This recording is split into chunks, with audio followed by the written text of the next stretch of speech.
कालू जी, मैं आपसे एक बात बोलूं? गौरी जी क्या बोलना चाह रही हैं? जो भी बोलना है आप अभी बोलिए। कालू जी, मुझे अंगूर खाने का बड़ा मन कर रहा है। आप जाइए जंगल में अंगूर खोज कर ला दीजिए मेरे लिए। गौरी जी इस जंगल में अंगूर कहाँ मिलेगा? कालू जी, आप मेरे पति हैं। एक पति का फर्ज बनता है कि वह अपनी पत्नी का बात माने।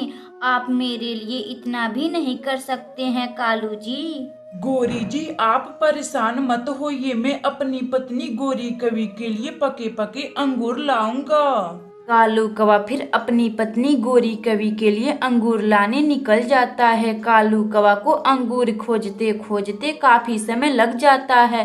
तभी उसे रास्ते में राजू कबूतर दिखाई देता है। राजू कबूतर, मेरी पत्नी गौरी कवि का अंगूर खाने का बड़ा मन कर रहा है। आप मुझे बता सकते हैं अंगूर कहाँ मिलेगा? कालू, मुझे तो नहीं पता कि अंगूर कहाँ मिलेगा, मगर यह बात रानो चिड़िया को जरूर पता होगा कि अंगूर कहाँ मिलेगा। राजू कबूतर, धन्यवाद बताने के लिए धन्यवाद। अब मैं जा रहा हूँ रानो चिड़िया के पास उससे अंगूर के बारे में पूछने। कालू कौवा राजू कबूतर से बातें कर कर वह रानू चिड़िया के पास जाता है। रानू चिड़िया सोई हुई थी। रानू जी उठिए, आप जल्दी उठिए, मुझे आपसे बहुत ही जरूरी बात करनी है। कालू कौवा का बात सुनकर रानू चिड़िया उठ जाती है और कालू कौवा से बोलती है। क्या बात है कालू भैया, आप दोपहर में मेरे घर क्यों आए हैं? रानू, मुझे बहुत जरूरी बात करनी है, इसीलिए मैं तुमसे दोपहर में ही वह बात पूछने चला आया हूँ। कालू भैया क्या बात है, आप जल्दी बोलिए। रानू, तुम्हारी भाभी गौरी कवि को अंगूर खाने का बड़ा मन कर रहा है। क्या तुम मुझे बता सकती हो यह अंगूर कहाँ मिलेगा? कालू भैया, बस इतनी सी बात है, मुझे पता है वह मीठे मीठे और पके पके अंगूर कहाँ मिलेगा, मगर वहाँ कोई नहीं जाता है। रानू चिड़िया, क्यों वहाँ कोई नहीं जाता है? कालू भैया, वह अंगूर की खेती उल्लू जमींदार का है। अगर वह अपने खेत में किसी को अंगूर चुराता देख लेता है तो उसे खेत में दौड़ा दौड़ा कर मारता है। रानू चिड़िया, आप मेरी मदद करें, अगर अंगूर तोड़कर नहीं देंगी तो मेरी पत्नी गौरी कवि मायके चली जाएगी। कालू कौवा चिड़िया से झूठ बोल देता है कि उसकी पत्नी मायके चली जाएगी। तभी रानू चिड़िया को कालू कौवा पर दया आ जाती है। वह कालू कौवा से बोलती है। कालू भैया, आप चिंता ना करें, मैं आपको उस अंगूर के पास ले चलूंगी। आप चारों ओर नजर रखिएगा, मैं अंगूर तोड़ने जाऊंगी। फिर रानू चिड़िया और कालू कौवा अंगूर तोड़ने चले जाते हैं। कुछ दूर जाने पे उन्हें अंगूर का खेती नजर आ जाती है। कालू भैया, आप चारों ओर नजर रखिएगा, मैं अंगूर तोड़ने जा रही हूँ। रानू चिड़िया, तुम चिंता ना करो, मैं यहाँ पूरी तरह से नजर रखूंगा। फिर रानू चिड़िया अंगूर तोड़ने उल्लू के खेत में जाती है और कालू कौवा चारों ओर नजर रखता है। रानू चिड़िया खेत में से अंगूर तोड़कर लाती है और कालू कौवा को देती है। रानू चिड़िया, तुम्हारा बहुत बहुत धन्यवाद, तुम मेरी इतनी मदद की हो। कालू भैया, आप अब जाएं और अपनी पत्नी गौरी कवि को अंगूर खाने के लिए दे दें। फिर कालू कौवा अंगूर को लेकर अपनी पत्नी गौरी कवि के पास आता है। गौरी जी, यह अंगूर मैं आपके लिए बहुत दूर से लाया हूँ। कालू जी, आपका बहुत बहुत धन्यवाद जो आप मेरी बात माने। उस दिन से कालू कौवा और गौरी कवि खुशी खुशी रहने लगते हैं। अगर आपको यह कहानी अच्छी लगे तो वीडियो को लाइक करें और चैनल को सब्सक्राइब करें और बेल आइकन को दबाना ना भूलें। हमें कमेंट बॉक्स में बताएं कि हमारी कहानी आपको कैसी लगी।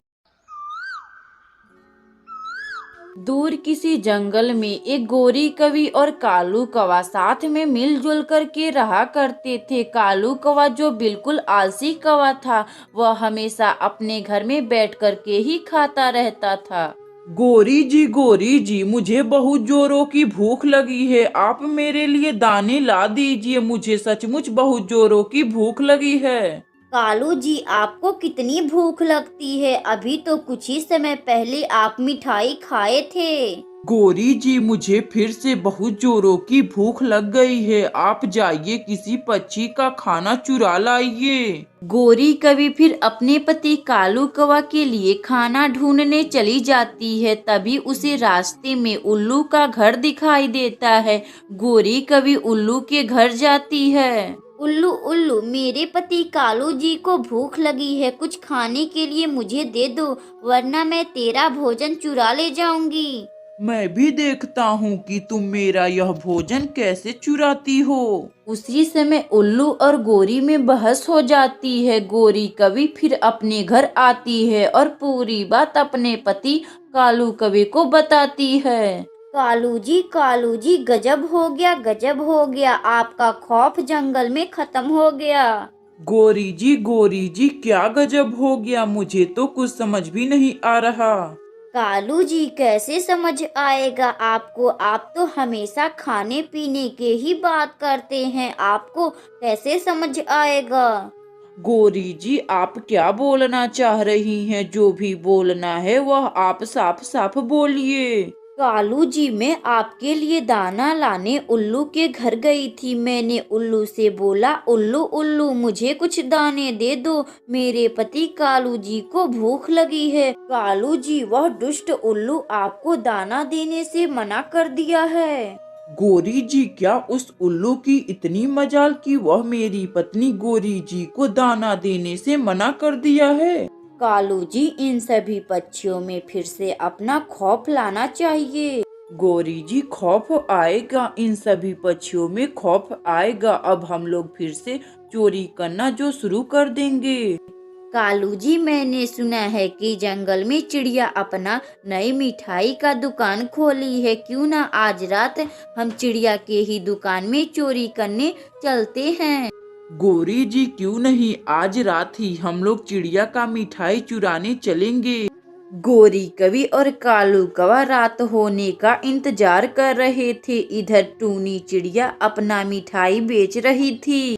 टूनी बहन, मुझे तुम एक प्लेट मिठाई देना। अभी देती हूँ कबूतर भाई।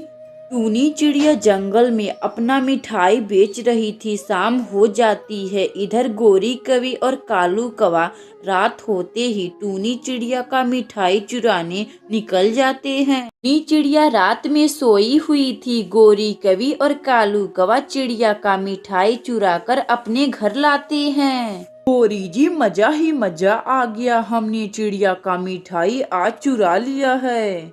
कालू जी, मुझे भी बहुत अच्छा लगा, हम लोग चिड़िया का मिठाई चुराए हैं, जो आपका अब खौफ चलने वाला है। अगली सुबह टूनी चिड़िया देखती है कि उसका मिठाई चोरी हो गया है। उसका मिठाई किसी पक्षी ने चुरा लिया है। तो वह समझ जाती है कि यह काम गोरी और कालू की है, सिवा उसके कोई पक्षी यह काम नहीं कर सकता। फिर टूनी चिड़िया जंगल में कालू और गोरी के पास जाती है। कालू और गोरी, क्या तुमने मेरी मिठाई चुराई है?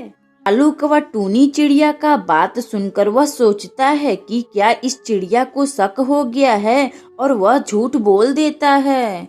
नहीं चिड़िया, मैं तेरा कोई मिठाई नहीं चुराया हूँ। नहीं कालू और गोरी, तुम लोग मेरा मिठाई चुराए हो। आप सच सच बोलिए, मैंने आपको देखा है। हाँ चिड़िया, हम पति पत्नी मिलकर तुम्हारा मिठाई चुराए हैं।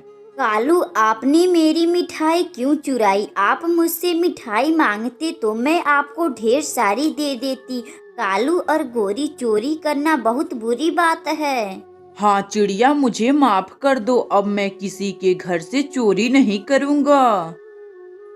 उस दिन से गोरी और कालू कौवा बिना किसी पक्षी के घर से चोरी कर कर खुशी खुशी रहने लगते हैं। अगर आपको यह कहानी अच्छी लगे तो वीडियो को लाइक करें और चैनल को सब्सक्राइब करें और बेल आइकन को दबाना ना भूलें।